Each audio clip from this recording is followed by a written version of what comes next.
இங்கே பாருங்கள் ஃப்ரெண்ட்ஸ், சிலவங்களுக்கு கையில் எல்லாம் தட்ட வராது, உடையும் ஏதாவது ஆகும்.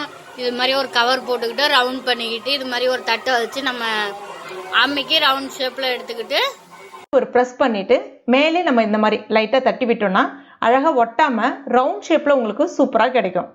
உங்ககிட்ட அச்சு இருந்தாலும் நீங்கள் தாராளமாக பயன்படுத்திக்கலாம்.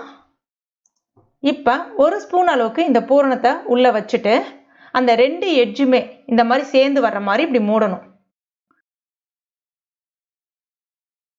கரெக்டாக அப்படி மூடிட்டு இப்படியே நம்ம ஒட்டிக்கலாம்.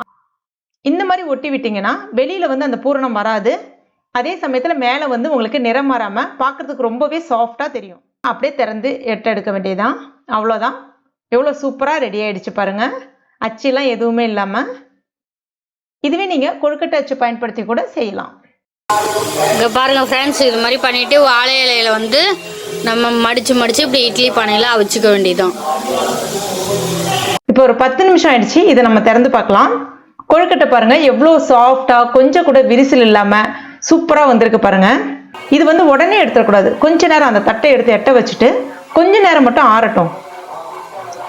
ஆறுனதுக்கு அப்புறமா எடுத்து வச்சிங்கன்னா அவ்வளோ சாஃப்டாக இருக்குங்க.